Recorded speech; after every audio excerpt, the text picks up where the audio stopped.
Do you do like Dollar Tuesdays or something? Well, we have the Regal Pass. Oh. And the Regal Pass, you pay $20 a month and you can go as many movies as you want. Oh. And so we go all the time. If I have days off, I'll spend like all day and go to the movies. Oh, that's like cool. 3 in a row sometimes. Nice. Yeah, it's fun.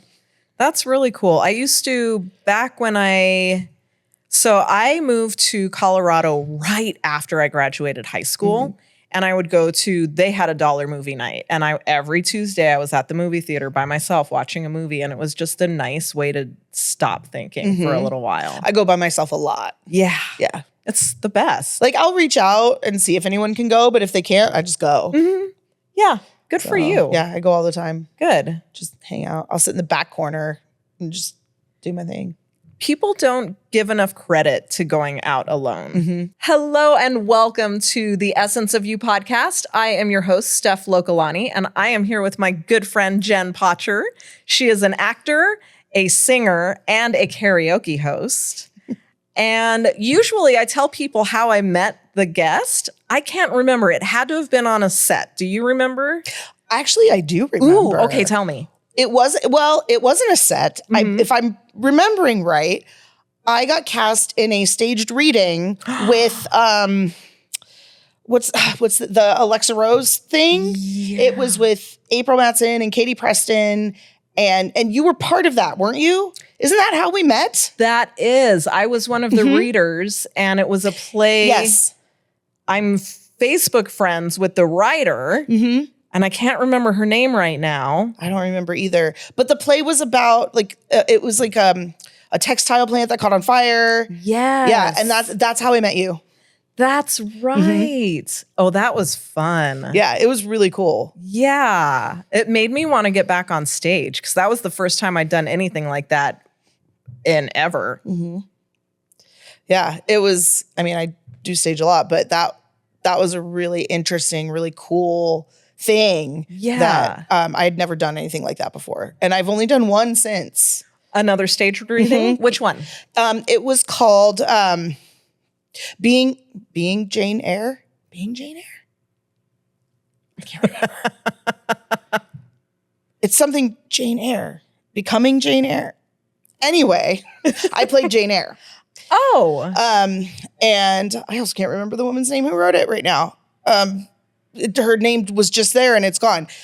Anyway, it was a local writer, and she wrote this really cool play that is Jane Eyre is telling her story, but also talking about all of the media that has featured Jane Eyre. So like movies and TV and things like that.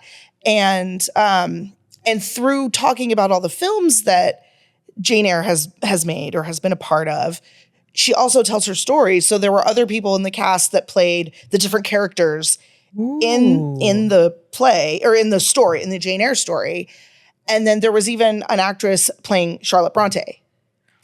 Wow. And so Jane would talk to Charlotte but mostly I was basically the person. Like I had to narrate the whole thing, and it was a lot.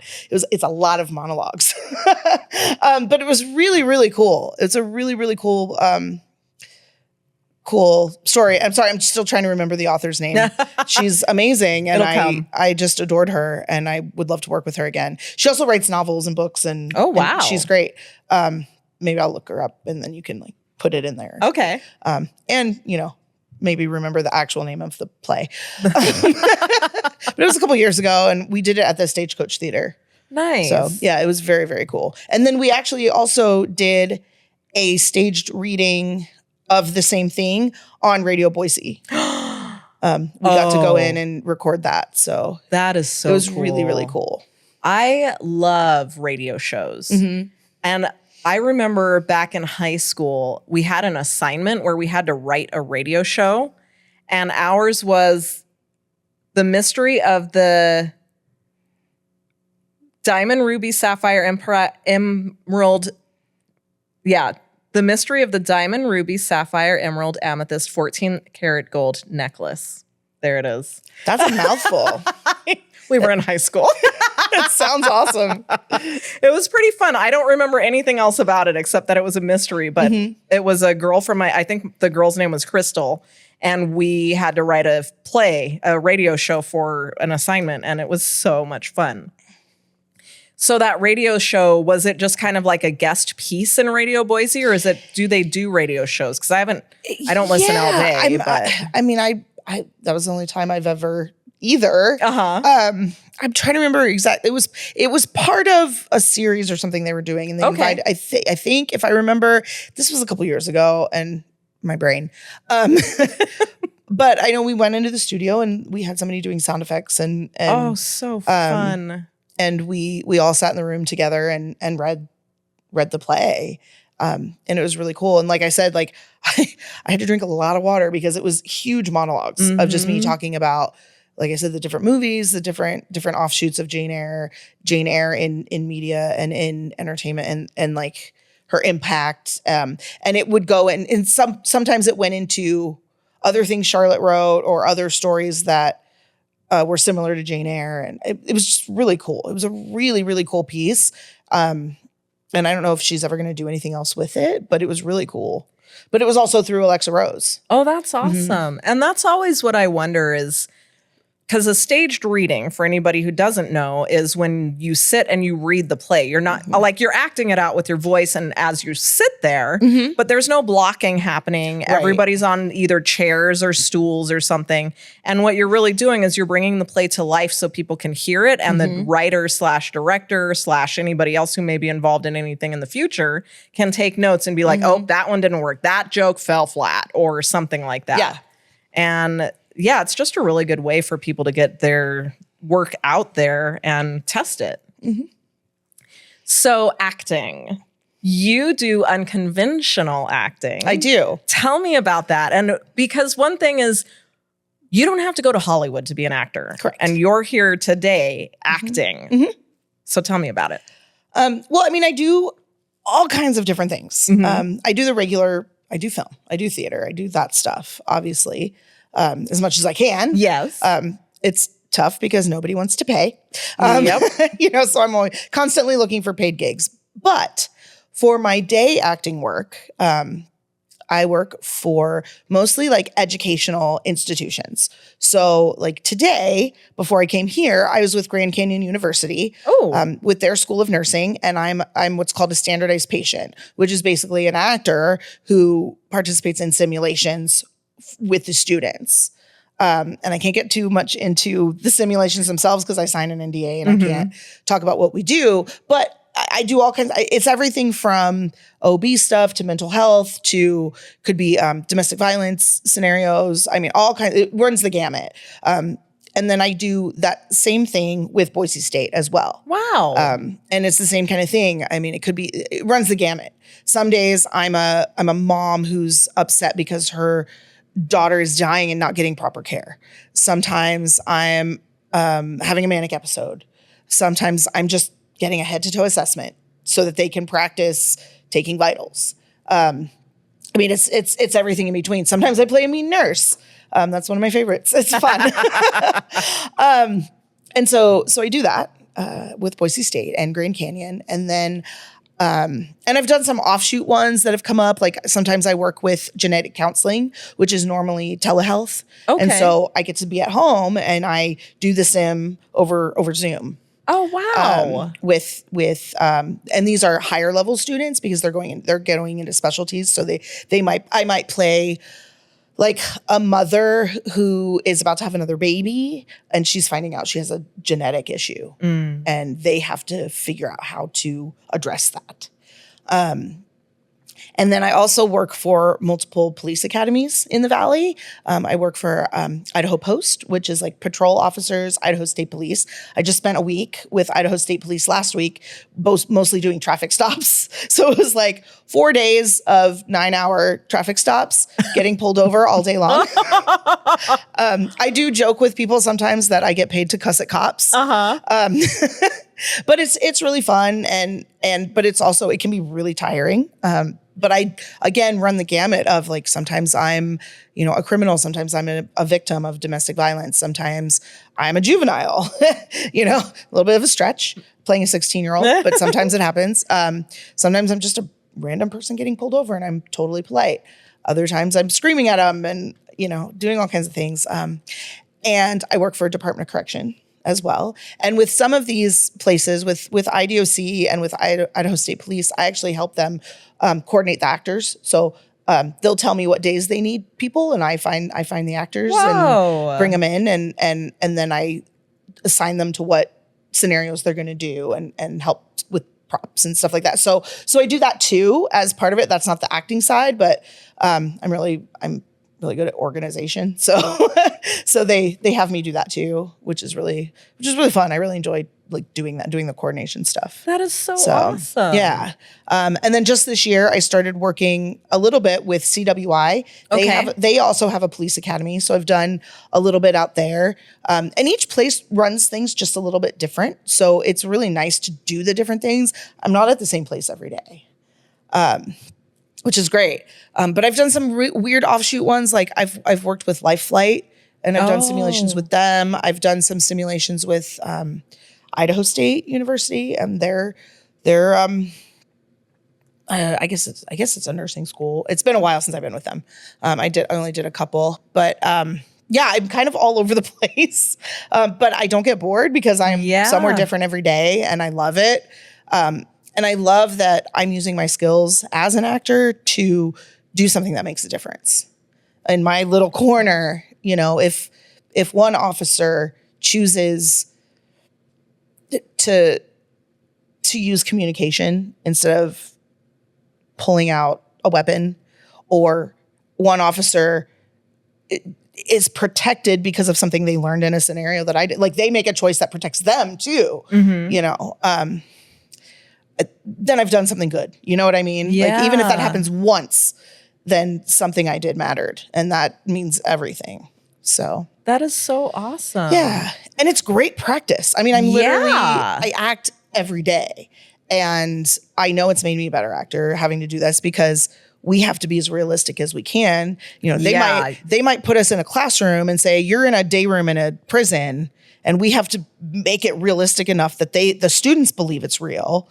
When it's a classroom, or you're in a classroom and now this is a bar and you have to make this believable, or it's somebody's apartment, and so it's up to us to bring the realism because we're in a room that's obviously not real, or we have like toys as props because that's what they have, so it's really good practice, like all day long doing the same scenario, trying different things and trying to be as real as possible. So that's incredible. Yeah. Do you have scripts, or is a lot of it improv, or how does that work?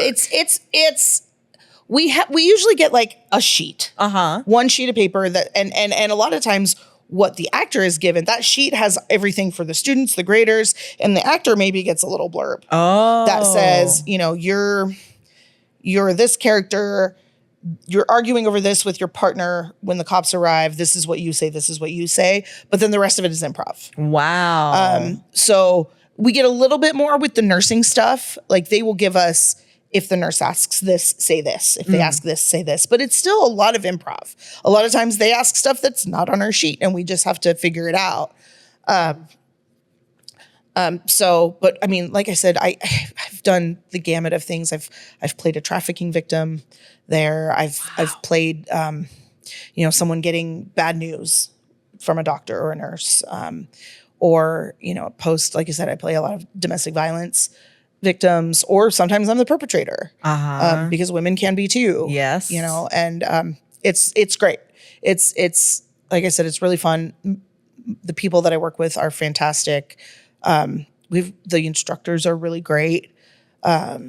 And most of the students that we encounter are very appreciative of what we do. I've had some very validating moments. Like I ran into an ex-student. I was out doing deliveries because sometimes I do that when I'm not making enough money acting. I'll do like Amazon delivery and stuff. And I ran into a student randomly, and I was like, I remember you from the academy. And I said, sorry if I called you can I cuss? Yeah, absolutely. I was like, sorry if I called you a motherfucker. And because I probably did. And he was like, I got more out of scenarios than I did out of the classroom. So thank you for that. Wow. And that's so validating and so just made me feel so good about what I do. And I made sure to tell my fellow actors that like what we do matters. Yes. And they remember it. My mom, when my mom was in the hospital last summer, nothing big, she was having a procedure, but one of her nurses remembered me and told my mom, I remember her. She scared the hell out of me. So, because she had just graduated like the year before. So she had me. And so it's stuff like that. I was doing scenarios one time with a federal agency called FLETC. They come in a couple times a year and train the instructors on how to instruct. Oh, nice. They have this huge facility in Atlanta with like 300 role players, which is what I am. I'm a role player. That's what they call us. And I was doing scenarios with them. And I was a crazy person banging on a door. I don't want to get too much. Again, I can't say too much. But afterwards, the instructor asked me if I could stay a little later. We were finished, but he wanted me to stay. And I was like, well, sure. What do you need? And he's like, I want to record you doing this because I've never seen a role player do this like this. Whoa. And I want to put it on our website. And I was like, okay. Yeah. So again, one of those validating moments where I go, okay, I'm where I should be. Yes. And because I don't know, you've acted like we doubt ourselves a lot as actors. Absolutely. Imposter syndrome is real. And I feel it almost every day. Like, what am I doing? I should quit. I shouldn't do this. I'm not good enough. And then you have a moment like that kind of validates you a little bit. Like I keep using that word, but that makes you think maybe I am doing the right thing, So it's great. And like I said, it's great practice in all ranges of emotion. And so, yeah, it's awesome. I love what I do. That is, you can tell that you love what you do. Yeah. How did you get into this? Like, I didn't even know it was a thing until I knew you. Well, mostly because I knew people that did it. And I don't know how they got into it, but I have a dear friend named Fred Scott, and he worked for Post for I can't even remember how long he worked there. He doesn't anymore. He's doing something. He got a full-time job, but I used to work for a company called River City Entertainment, and that's where I met Fred. And River City was a company that did murder mysteries and Wild West shows on a train called the Thunder Mountain Line. Oh, I've heard. Okay. So that was my first ever paid acting gig, was doing River City. Wow. And it was fantastic. I loved it. It was some of the best times in my life was doing shows on that train. But I knew Fred, and Fred would always talk about working with the police and what he did and these scenarios that he did. And so in 2018, I was pretty miserable. I was working a job I hated, just a desk job. And every day I would walk in there and just feel deflated because I wasn't doing what I wanted. And I was acting a lot. I was doing film and stuff like on the weekends. But I was like, there's got to be more. Yeah. I can't sit at this desk every day and crunch numbers. This is not me. And one day I called up Fred and I said, do they need more role players at Post? And he said, always. And I said, okay. And I started thinking about it. And I was like, I think I'm going to quit my job. And I kind of just did one day. Good. I kind of just quit. And I was like, this is scary because I'm leaving benefits and paid vacation and a solid paycheck. But I owe it to myself to go for this. And so that's what I did. And so I immediately, like the day I quit, I called Fred again and said, I'm ready. What do I do? He said, email this guy. I emailed him and he brought me in and chatted with me for a while. And he's like, I'll push you through. And then a few weeks later, I was working. I was doing it. And then through that, I met other people at other places. Janet Lowe is who got me into Boise State because she was a standardized patient there, and she now is in charge of the standardized patients there. So she got me in, and we worked together for a while, and now she's my boss, I guess. I mean, she's fantastic. I love her and love working with her. And each thing just sort of snowballed with just doing it and meeting people. And, you hear about a gig and you go, well, I'm going to try to get in. And then that's Grand Canyon was like a friend overheard another friend talking about it. So I went online and looked up their standardized patient program and sent them an email. Wow. And they were new enough that they still had space open. And so I got in there just under the wire. It was like me and one other person that they still needed. And they got us in. And so that's kind of what I do is just keep looking. I also have a weird random job with the Intermountain Fair Housing Council. Okay. And again, I can't talk too much about what I do there, but I am what's called a tester. Uh-huh.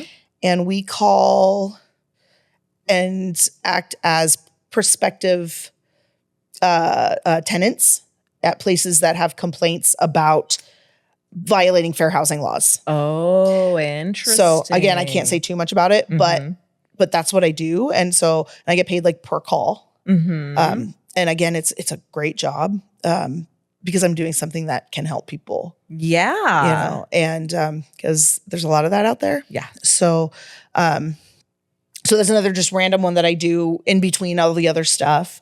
I'm also in a murder mystery show a couple times a month. Where? So, it's called The Dinner Detective. It's at the Riverside Hotel. Okay. And it's a silly, slapstick, funny, interactive dinner show. Uh-huh. I'm actually the AP for the Boise cast. It's a national chain of murder mysteries. So it's in like 70 some cities. I forget the actual number. But I've been doing that since 2019, I think. Whoa. And and like we have a show tomorrow. It's actually a private show. Companies can hire us to come in and do like a private Christmas party or whatever. And so I do that too. I love that. Yeah. Like I said, that's at the Riverside a couple times a month, and I do that. And last summer I did a show at Watson's Mystery Cafe. Mm-hmm. I was Miss Scarlet in Clue. Ooh, which was really, really fun. Yeah. That was one of the most fun roles I've played. I was a little nervous about playing her because I don't necessarily fit the profile of who normally is cast as Miss Scarlet. So I was a little nervous about it, but I loved that role. I embraced it and had a great time. The cast was great. We had a lot of fun, and this Clue's just so silly and fun. And, it is. So yeah, I just continue to keep trying. I've done some commercial stuff. I was in one of yours. Yes. I still get messages from people that work at St. Luke's that are like, "You're all over my computer." And I'm like, "That's really cool." You're like, "You're welcome." Yeah. It's so funny. I'm like, all I did was sit on a bench. It was great. But so I just keep pushing, and I do a lot of film stuff. I'm always submitting to something constantly because that's what you got to do. It's a hustle. It is. It is an absolute hustle. I'm still trying to get to land that good one that actually makes me a decent amount of money, that can get the ball rolling on the bigger stuff. And I do have a guy that sends me auditions from like Salt Lake and stuff. I haven't landed one yet, but I keep trying. Yeah. And that's all you can do is keep trying, especially in this business. Yeah. It's definitely, like I said, it's definitely a hustle. Constantly looking for another gig. There are months where I don't have as much work because it's summer and Boise State is closed and everywhere else is just slowed down, or like December when everything closes early in the month and then the rest of the month I don't have a lot of stuff. And that's when I do things like deliveries because I'm just trying to supplement, and get the bills paid. But I love what I do. I'm exhausted most of the time. But it also allows me the flexibility to do other things. Like if I do land a commercial or something bigger, most of these things are flexible enough that I can call out and be like, cool. hey, I just landed this gig that's going to pay me a lot more than you do. So can I go? And usually everybody understands that. So, yeah, I don't know. I'm just rambling. But I love it. Well, and to that, it's, you're tired. It takes a lot of energy to play different people all the time. It does. Because you have to step out of who you are and become this other character. And a lot of people don't, like, if you're not an actor, you don't realize how much energy that takes out of you because you're constantly on as another person. Especially, if I work with the police academy, for example, like patrol, sometimes could have 40 students in a class. And if you're doing a scenario where they're running the students through one at a time, you're running that scenario 40 times. And it could be crying, screaming, crazy. That's a lot. And you're doing it over and over and over. And there are days I get home from the police academy and I will lay down and be immediately asleep. Yeah. Even days I get out early, like, cause it's just, it's so much energy to be that emotional. I mean, think about how tired you are if you just like have a meltdown and cry. Yeah. Just that exhausts you. Think about doing that all day long. Yes. It is exhausting. It is tiring. And I think some people don't understand how tiring it is. Yeah. But it's also, like I said, it's rewarding and it can be fun, especially if you're working with really good people. And I have a lot of friends that work out there and so we have a good time. That's awesome. And sometimes, when you get graders that want you to go crazy and do crazy things, it's fun. And what's the craziest character you've gotten to play? If you can talk about it. Gosh, I don't know. I've played some schizophrenic people at different places. Like a schizophrenic inmate that their meds are not working or something like that. And I'll do all kinds of weird stuff, sing to the wall, Sometimes you do have to go a little over the top with the students or they don't get it. And so sometimes, maybe a schizophrenic person might not be that extreme, but in order for the student to understand what's happening, that I'm not just being belligerent, I have to go a little farther with it. And that happens sometimes too. And it's just because it's scenario land and you're in a classroom, you're not or you're in an office, you're not actually in a cell and so it's the word. I don't know what I'm trying to explain here, but you just have to, you have to push it a little harder sometimes to get them to click into what's really happening. That, and I also imagine like every person and every scenario is going to be different. So they could be out there in the field with an actual person who may have schizophrenia or something else, and they could be the one singing at the wall. And like you said earlier, you'd rather them talk through that than just pull out a weapon and do something with it. Which is mostly what these academies are teaching is effective calm. Because that's what they need to do. And I appreciate that as well as just a human, I appreciate when the graders focus on communication over anything else. It's really great. Sometimes I do push it too far and they have to go hands-on with me. But typically if that happens, they break the scenario.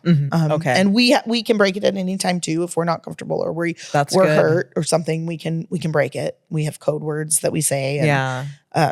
But most of the time that it doesn't go that far because most of what we do is effective calm. But I mean, there are scenarios where we're going to get cuffed every time because we're getting arrested or we're going to be whatever, they might assist you to your cell, So, but yeah, I love it. I love any acting, but that stuff means a lot. It's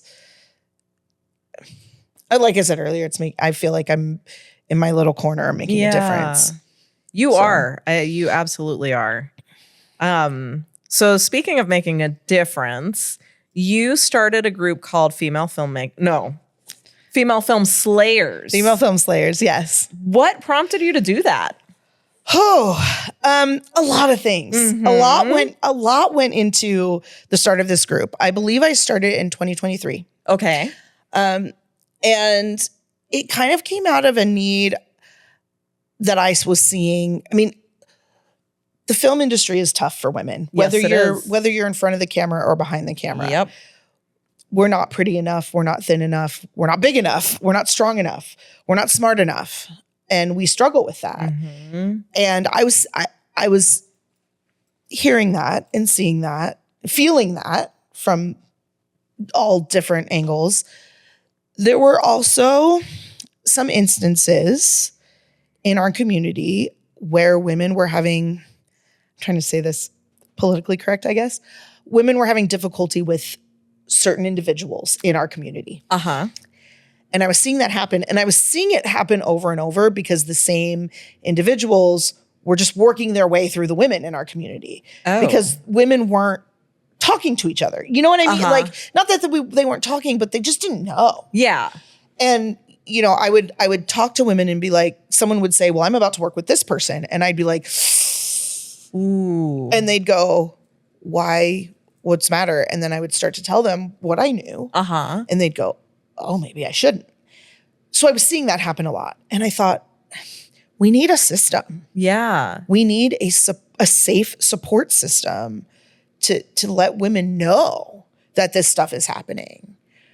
But also, I want women to be able to support each other. Yes.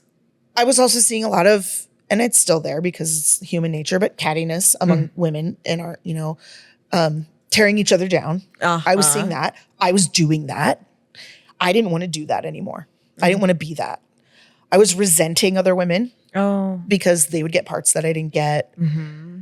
I didn't want to do that either. And a lot of it was women who I worked with, but didn't really get to know. You know, you work with somebody once, they're great, but then you never see them again. Yeah. And I was like, I'm meeting all of these amazing women like you, you know? And I see them on set. We do a thing, but we don't really get to know each other because we're working. Yeah. You know, film's getting in the way. And so I was having all these feelings and these thoughts, and I needed a support system for me. Mm-hmm. And I wanted to get to know these women more. I wanted to learn from them. And I just had this idea to start a group. And I didn't really know what I wanted it to be. I didn't know what it was. And so I reached out to some of the key women in the community. I reached out to Amanda Woods, Christy Lucier, Katie Preston, Victoria Horn, women who I looked up to, who I think are amazing. And I said, what do you think of this? I don't know what this is. I really don't know what it is, but I want to start something. And everyone was on board. Everyone was like, this is an incredible idea. So I started sending out more messages and saying, if I started this, do you want in? Do you want in? Do you want in? Every single woman I reached out to wanted to be a part of this. Ooh. And I thought, I'm onto something here. Yes. And I think the original name was like Fabulous Female Filmmakers or something. I don't know. Because I couldn't come up with a good name. But it started as a Facebook group. And I made a group, added everybody to the group, and started saying, here's what we are. If this is a safe space. And the first event we had was just a get together at my house. All the girls came over and we just talked about film and ate junk food and, you know, just had an evening to just get to know each other more. And then I was like, well, what if we did other things? I'd like to get together once a month. That didn't really happen. But we did start going to karaoke once a week. Oh, that's cool. We found a place that did early karaoke. We don't go there anymore for a lot of reasons.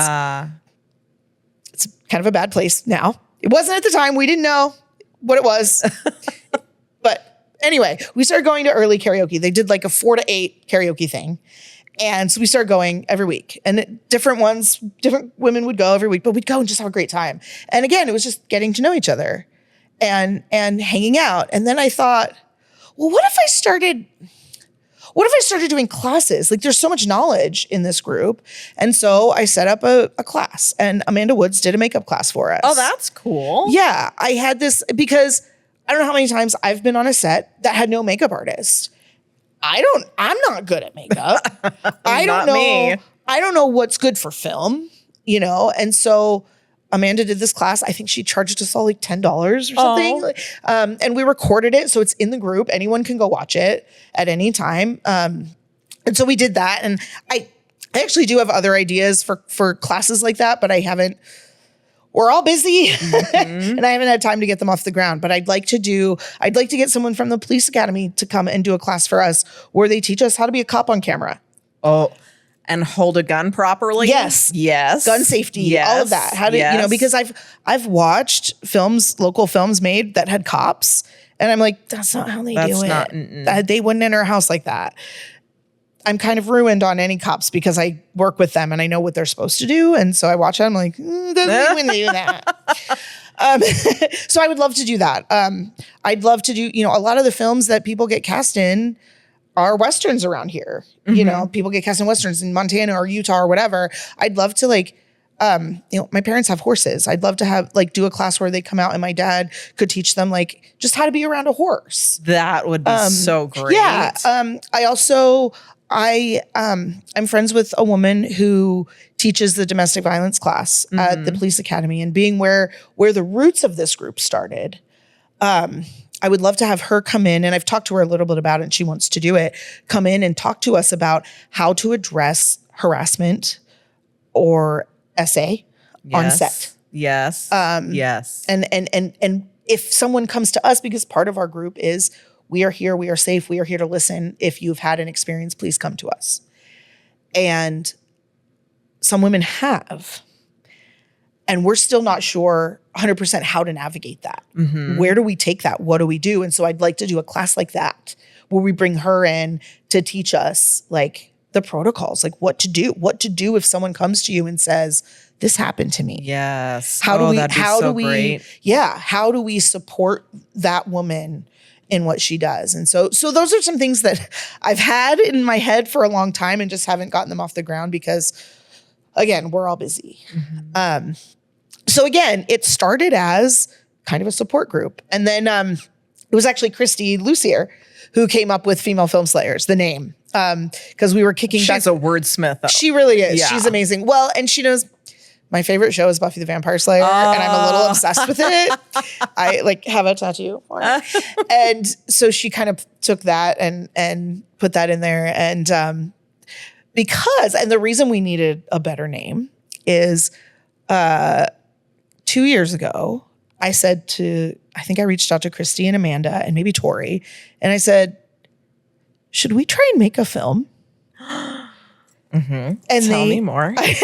And they said, well, yeah. And I said, well, the I-48 is coming up. That would be a good way to dip our toe in. Yeah. To see if we could do it with an all-female cast and crew.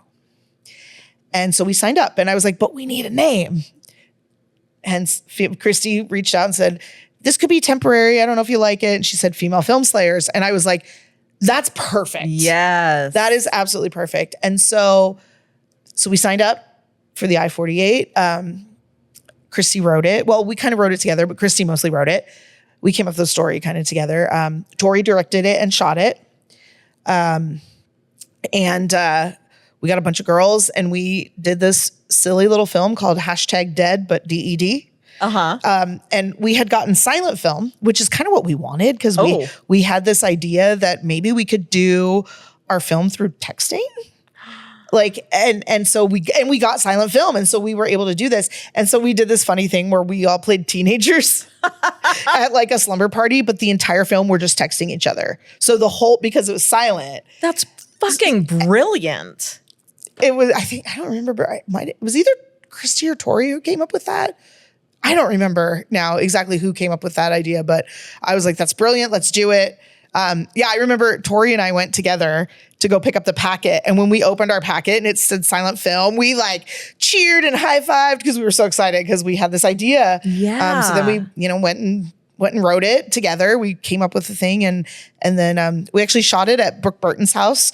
She was out of town for the weekend and said, use my house. Wow. And so she let us use the house and she also helped us pay for Crafty, and she's amazing. She's so supportive of everything. She is. She's always involved somehow in what we do. She came in the last film we did, which I'll talk about. She came and did our BTS, and the pictures are amazing. Oh, she's so great. Yeah, she's awesome.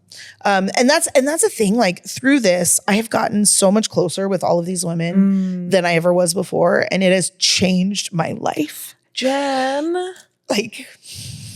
Sorry. It's okay. I have tissues. No, I'm good. But seriously, like getting it so close to Amanda and Christy and Tori and everyone, Ellen. I mean, none of these people watching probably know who these people are, but they're incredible women, and they are talented and supportive. And I don't know how I existed without them. That is beautiful. This group means everything to me. And it's the thing I'm most proud of in my entire life is making this. So we did #dead, and we ended up winning best use of line. Thank you, Christy. And it's a cute little film. You know, it's not the best, but it's cute. And the premise, you know, we're all texting each other, and then one of the girls disappears. She gets killed in the bathroom, but we have no idea because we're still just texting each other. And we discover her at the end of the film. Oh, that's funny. And it just ends. But it's really cute. And then we said, well, let's try again. Okay. Let's do a 13 Stories. Which, for those who don't know, 13 Stories is it's kind of a collab between the I-48 and the Old Idaho Pen and the Idaho Historical Society. And 13 filmmakers are given an inmate that worked at the pen, and then they have to make a film about it. Or were staying at the pen. Not worked at the pen. That were in the pen when it was, they were inmates. Staying like a hotel staff. Geez. Yes. Well, you know. I'm going to just check in for a little while. Some prisons might be that way. I don't know. Where Martha Stewart went was probably pretty nice. That's true. So we decided to do this, and I had a meeting with Christy because we were going to talk about, like, what are we going to do with this inmate? And so the inmate that we got, her name was Lalonda. And when she was in prison, she was allowed to open a beauty salon. She was at the Idaho Pen? Yep. Oh, I have not heard this story. She was allowed to open a beauty salon. She was given tools, scissors, all the things that most inmates wouldn't be allowed to have. But she was on such good behavior, and she helped out so much. Like, she helped paint the women's prison, and she did all these amazing things. And so I had a meeting with Christy. We had a lunch meeting, and she said, because she's a hairstylist and this is the women's ward, what if we did a musical? And I was like, I love it, because musicals are my soul. I love them. And I was like, let's do it. And I'm a singer too. So, you know, I was like, let's do this. And I know a musician who had done the music for another film that I had done, a female musician. Her name's Kayleen Barber. And so I reached out to her and I was like, would you be interested in helping with this? And she was like, definitely. And so we all got together and did a writing session and figured out what to do. And we made a musical at the Old Pen. Oh my goodness. And it's cute. And we got my parents' horses involved in it, because Lalonda, after she left prison, she raised horses for a long time. And so we incorporated that into it, and it came out really cute. So again, not the best thing we've done. We were still learning. We're still getting our, and Christy directed it. And then Erica Deschner. God, yes. She was our DP. Okay. She shot it, and she did a great job. And, we just had, there is something about being on a set full of women. It's different. Oh, look, I love the men in our community for the most part. They're wonderful. I love working with them. And very supportive. Very supportive. Most of them are safe. Yes. I love them, and I have fun with them. And I have some films coming up that I'm going to be working with some of the men in our community. And I love it. I'm excited. But there is a different energy when you are on set with all women. We got some amazing singers in there. It was great. And it was just a great time. And then, so we took a break for a while, because that was a big project. That is a really big project. It was a lot. So we took a little break for a little bit. And then the next year, Cody Newton's Idaho Film Family Festival came around, and we said, "Guys, want to do this? Want to try again?" And everybody said, "Yeah, let's do it." And so this time I tapped Amanda to direct, because she had directed her own film, but we still love him, which is wonderful. And I said, "Do you want to direct?" And she said, "Yeah." And she reached out to April Frame and asked April Frame if she would be willing to come and DP for us. And I was like, she's never going to do it. No way. She's too busy. She's too big. And she agreed. Of course she did. That is April. Yeah.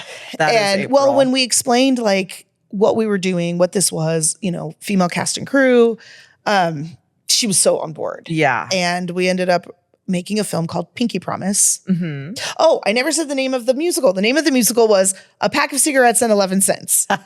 And the reason it was called that is when Lolanda and her friend committed their crime, they had mugged an old lady and stole her purse because a bunch of guys talked them into it. And the guys took everything, and all they were left with was a pack of cigarettes and 11 cents. And they got caught. And and her friend. Lolanda and her friend got caught, and the guys didn't. Yeah. Well, of course. Yeah, of course. So again, it kind of fits in the theme of our group. Yes, it does. So back to, so we made a film called Pinky Promise, and it is beautiful. Oh. It is a beautiful film. We weren't really sure what we were going to do. For the Idaho Film Family Festival, Cody always gives the teams some kind of criteria, like a lot of the others, but his is a little different. The first couple years that he did it, he would give people a director that they had to emulate. This year, last year, when we did Pinky Promise, he gave everyone a decade. And interesting. Our decade was the 70s. And it didn't have to necessarily take place in that decade, but the films had to be inspired by the films of that decade. Okay.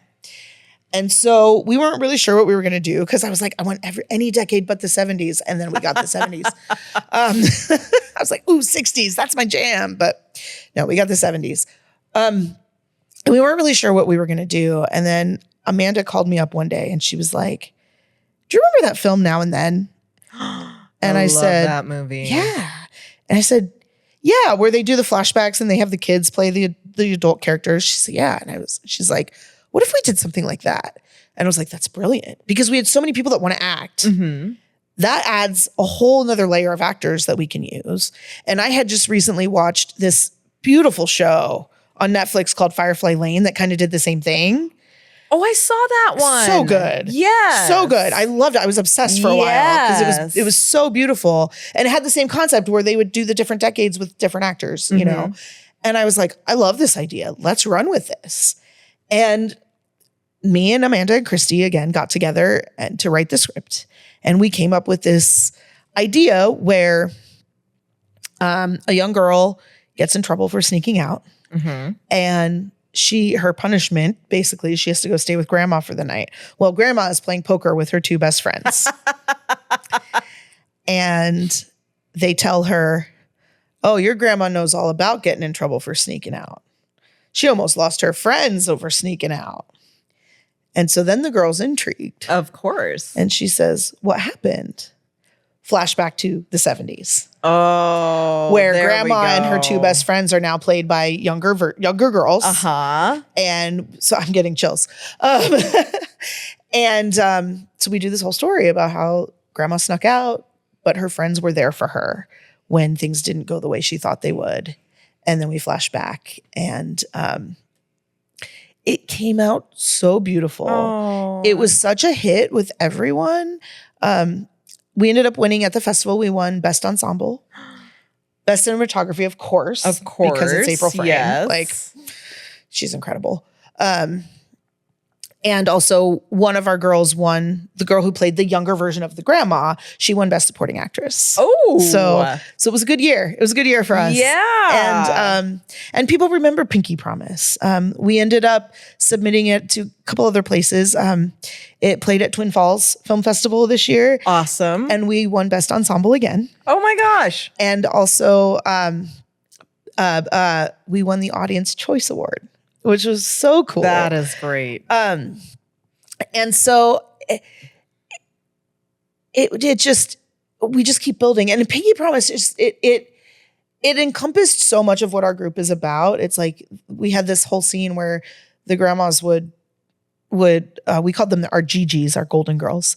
They would link fingers and say, always. Oh. And it just encompassed everything that I want this group to be. just women supporting women. Yes. So then we took a break again because that was a huge, huge project.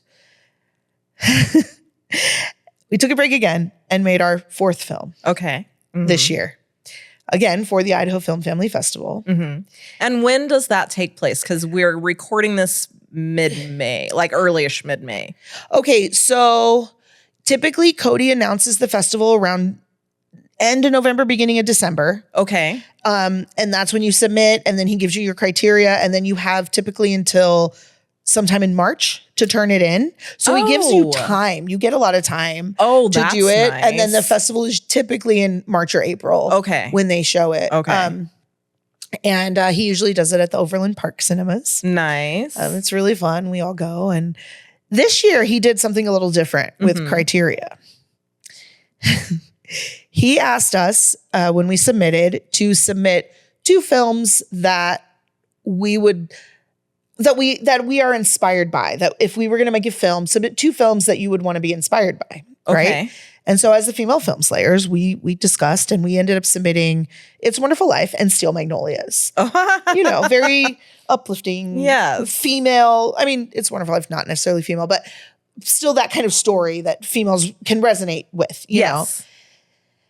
And then what he did was he put all of those films in a bowl and pulled 2 names of films for each team. Oh. And we're listening to people get their films and we're like, ooh, that's cool. Ooh, that's cool. And then we get to us. Now remember, we are the female film slayers. Pinky Promise was all about love and friendship. And we get The Godfather. Oh, boy. And Commando. Oh, dear. So we went, what the hell are we going to do with this? Okay. I don't even think I've seen Commando. Oh, I have. When I was a kid, I thought it was one of the best movies ever. Okay. I may have to watch it then. I mean, it's a cheesy Arnold movie. Like, it's lots of fights but great one-line. The thing about Arnold movies is he always has the one-liners. Yes. And there's this line, well, there's 2 involving the same event, but he's like holding this bad guy over a cliff. And the bad guy is like, I thought you were going to set me free. And he's like, I lied. And he lets him go, right? And then he gets in the car and the girl he's with is like, what'd you do with him? And he goes, I let him go. And I don't know why, but I've forever in my life, I've thought that was the funniest thing ever. So that is, I let him go. So I loved Commando as a kid. And so, but I was like, I don't know. What are we going to do? But we decided to run with it. Okay.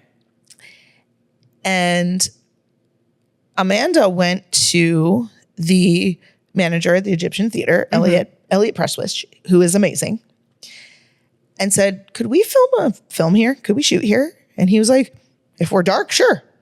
Okay, cool. So now we have a location for this craziness that we have no idea what we're going to do. Yeah.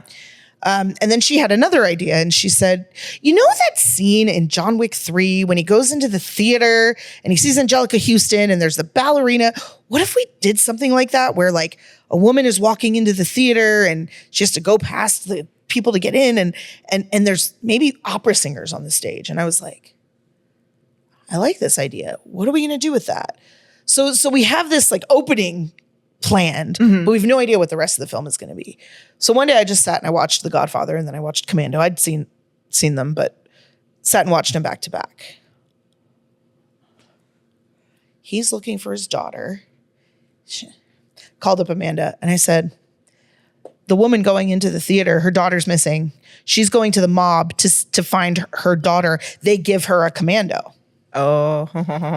And she's like, I love this. And so her and I got together with Brooke Burton. Because Brooke had reached out and said, I want to get into screenwriting, or I want to at least see the process. And so I was like, come on in. And Christy wasn't available that night. And so the 3 of us sat down and just hashed out this story and eventually came up with this really fun. So we decided that Amanda, Christy, and I would play 3 mob bosses. Fuck yeah, you did. And this woman her trials were to go to each one and I was the top mob boss. And when she gets to me, she has to make a choice. And I basically tell her, okay, I can get your daughter out, but there's a condition. Of course, I had to add in the Godfather, like, one day I will come to you for a favor. Yes. Had to throw that in. And I tell her, but you need to make a choice. There's going to be a trade. And I pull out this young girl played by Olivia Woods, Amanda's daughter, who was also in Pinky Promise. And I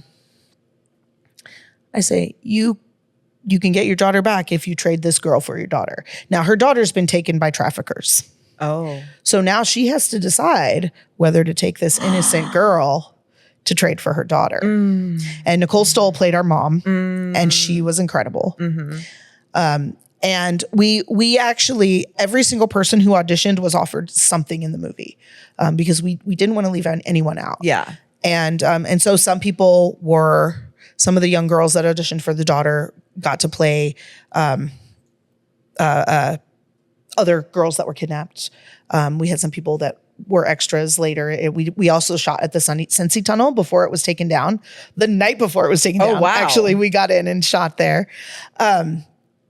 We had women being like handlers, taking Nicole from place to place. We had all kinds of great, like all kinds of roles for people. And because we just wanted to make sure everyone was included who wanted to be. That's one of the things with my group. I don't want to exclude people if we can help it.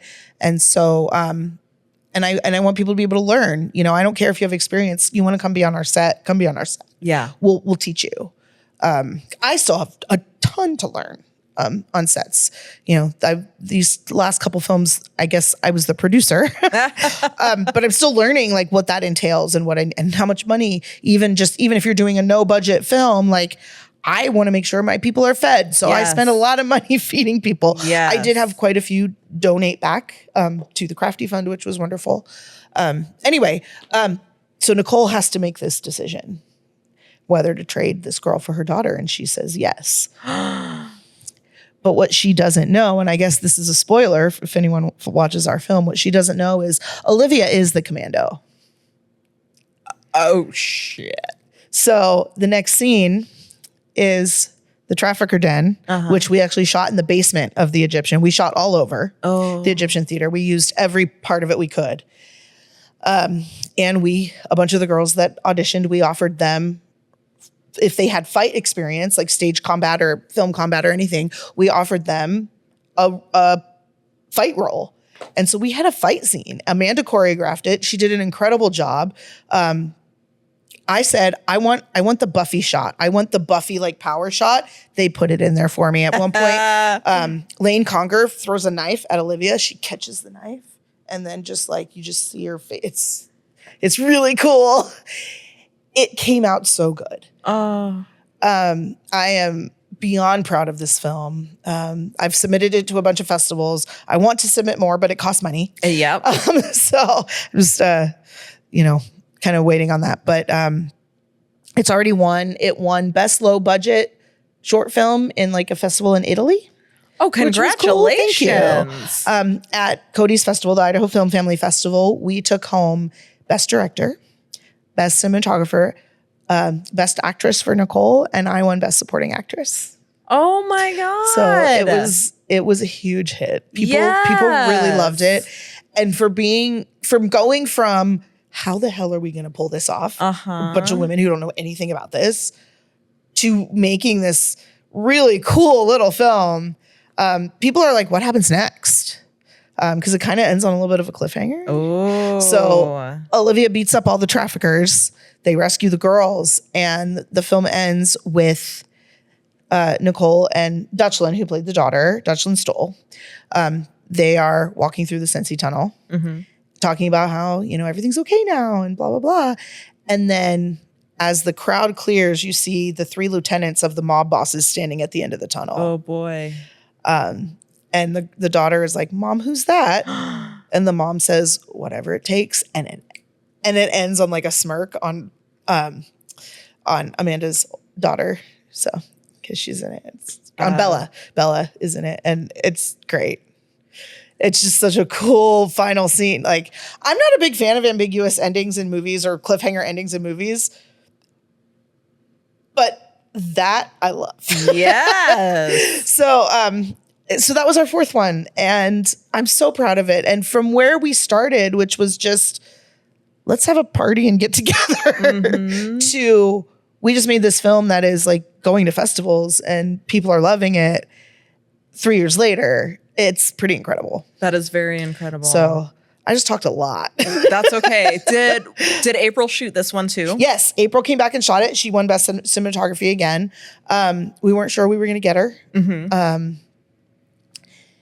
She's just as busy. She has a lot going on. Yeah. In her life. And she was like, I don't know, guys, I'll come. So we did me and her and Amanda, and then one of our crew members, Jay Hunter. She just graduated, but she was a film student at Boise State. We had a lot of film students on our crew this time, which was really cool. And they were fantastic. Every single one of them was amazing. I just adore them. Anyway, we went to the Egyptian and scouted, where can we shoot things? And at the end of that day, April was like, I need to be a part of this.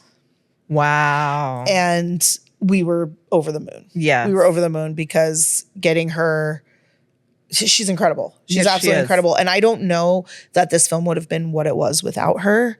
To be able to shoot that fight scene the way she did, and just all the shots are incredible. I mean, we got opera singers from Gemma Arts for our opera scene. So the film opens with the opera singers. We got Chad Spears, one of the only dudes that was on set. He's a pianist and he played for the opera singers. Wow. We did have a male editor. Sam Patzer edited it. However, Amanda was with him through the entire editing process. And I was there a lot of the time too. She stood by his shoulder and just, I want this and this and this. So she was there the whole time. So we did have, like I said, we did have a male editor because we needed someone that could do some of the effects stuff that we needed. And he does an incredible job. I mean, he's amazing. And he also actually helped edit Pinky Promise. Because we had someone editing it and they got overwhelmed and had to do other things. And so we brought Sam in and he did an awesome job. And he always does. He's great. So yeah, I don't know what's next. We've talked about doing the film is called Bluebird, by the way. Nice. Because at the beginning of the film, Nicole gets a text from her daughter that says Bluebird, and that is their code. That is their danger code. And then when Olivia rescues her, she says the word again. She says Bluebird. And so that's the name of our film. I love that. I went through all that and didn't say the name. And then we actually recently did a big event for the Female Film Slayers at the Egyptian. They, again, let us use the space. They donated the space and let us do a screening of all 4 of our films. Oh my goodness. That's incredible. It was great. It was really fun. That was like last month, wasn't it? Yeah. I saw that. I couldn't make it. I had something going on. We had a nice little crowd. Good. We actually had some people come in that it was really funny. I was standing in the lobby greeting people as they came in, letting them know what was going on. And these random people came in and I was like, hi, are you here for the Female Film Slayers? And they were like, what? No, what's going on? And I said, well, this is a screening of the films by the Female Film Slayers. And they said, well, we're here for Elvis. And I was like, there's no Elvis here tonight. And they're like, but in the poster there, and I looked at, and there was an Elvis impersonator at the Riverside Hotel that night. Oh. But the poster was at the Egyptian because they'll advertise other things there. And so they were like, oh, well, what's going on here? And I explained. I said, well, this is who we are. We're the Female Film Slayers. We're showing our 4 short films tonight. We're going to talk about it. And they're like, that sounds cool. We'll stay. Wow. So they stayed. And I guess they had a good time. They were like, that was really interesting. That's awesome. And it was a great night. It was really cool to watch the 4 films back to back and see where we started. Yes. And where we've been in just a short amount of time. I mean, the quality difference alone, just from what we've learned, all of us taking on new things that we haven't done before and learning as we go. And it was just really cool to see that transition. And then the girls presented me with a gift. They had, we've been borrowing slates from everyone for these shoots because none of us, well, Christy has her own slate with her own company and we used hers for Bluebird, and they all pitched in and got me a slate, a custom slate that says Female Film Slayers, and it has our logo on it. That is so It's beautiful. awesome. On my way here, I was like, I should have brought that. I could have been like, look, but it was beautiful and I cried. But yeah, I don't know what's next for us. But it's really exciting. I did have someone reach out recently. A woman in town reached out to me with an idea that she has for something. And so we might be doing a collab there. I don't know. We have lots of ideas. I have lots of, I have some ideas to like expand Pinky Promise because I feel like there's so many characters in that could have flashback stories too. And I love the idea of doing the flashbacks because we can incorporate so many more people that want to act. Of all generations too. Yeah. Yeah. And I played Olivia's mom in it. So the grandma was my mom. Okay. And so there's stories in between there too. Yeah. You know? So and everyone wants more Bluebird. People are like, you should make a feature, you should make a sequel, you should do this. And so yeah, it's just been really awesome. I love it. So that is so great. And we saved the Egyptian theater, by the way. Did you? So we had some experiences with the Boise Fire Department during the filming of Bluebird. The night we were filming my scene, we were upstairs in the lounge upstairs, and someone got a little overzealous with the fog machine. Uh-oh. And the fire alarm went off. I've had that experience before. So, and it's set up that the firemen come in automatically to a place like that. And so the firemen came and, you know, we opened the windows and got the fog out and they were like, no more fog machine. You got it. Thank you.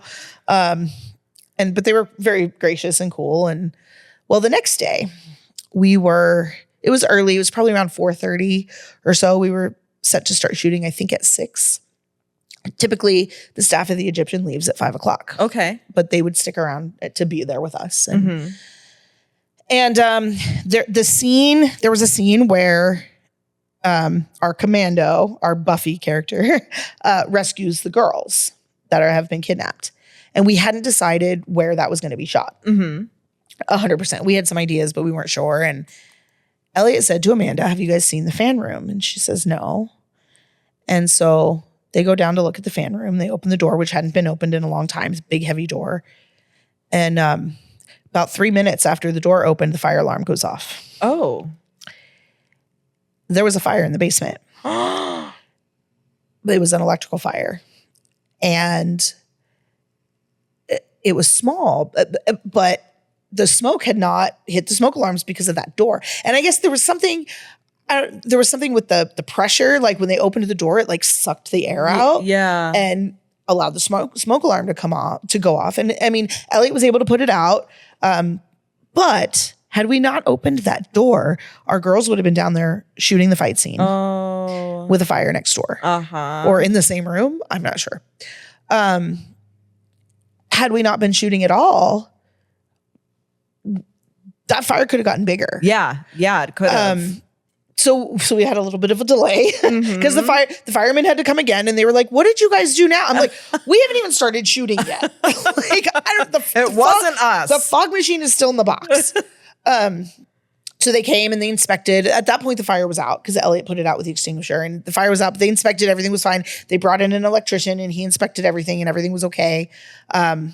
And so we were clear to shoot, but we got about 3 hours behind because of that. Yeah. But had we not opened that door, it may have been bad. Yeah, we could be missing the Egyptian theater right now. Yeah.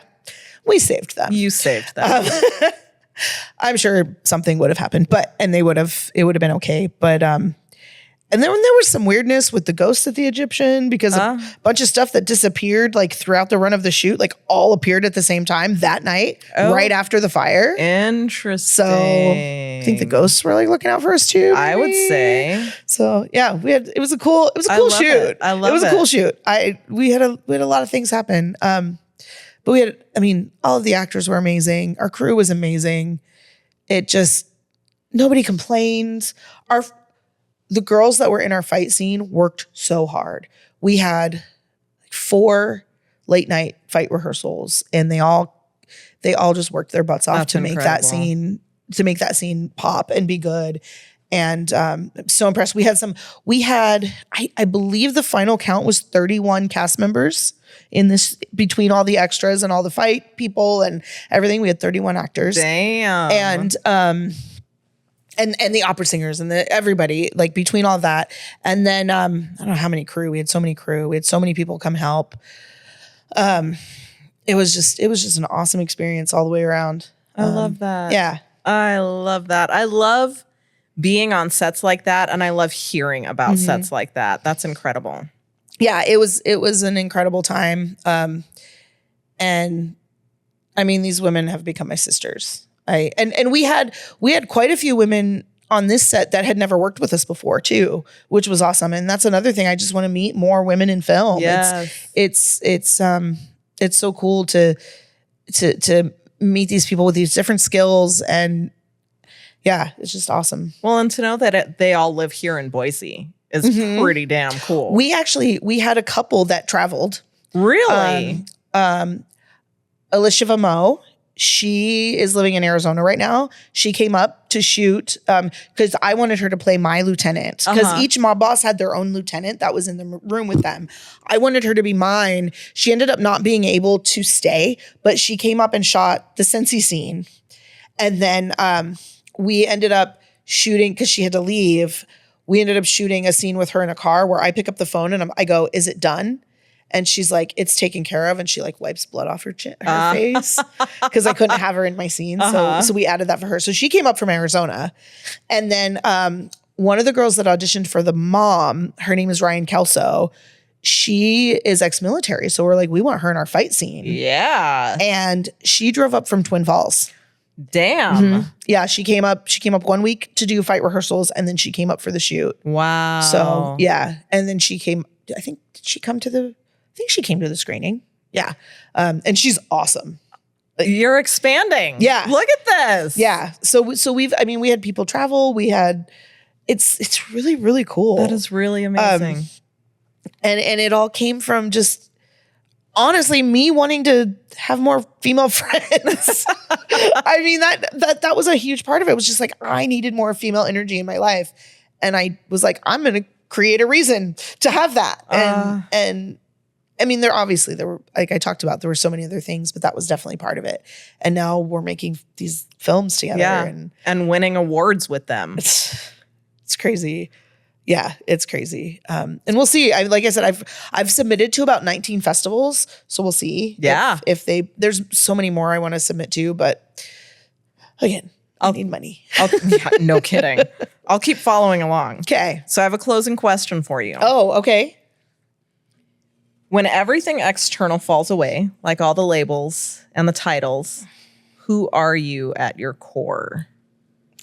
That is a hard question. I know. I'm a nerd. I mean, really, I don't know. I'm an activist. I care about equality, and I'm really liberal.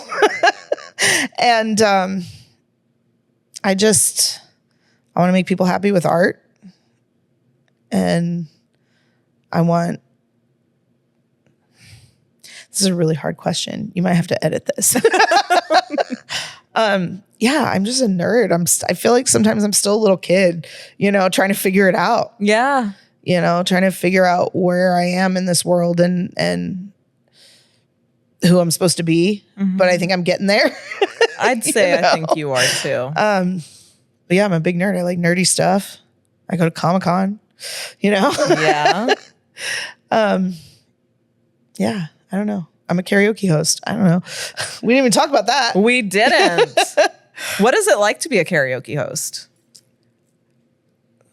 It's fun. I mean, you have to, I have a saying when I host karaoke, and I always say everyone at my show is a rock star. Yes, I love that. Because I get a lot of actors that come in that can sing really well. And then I have other singers that go, I can't follow that. Yeah, you can.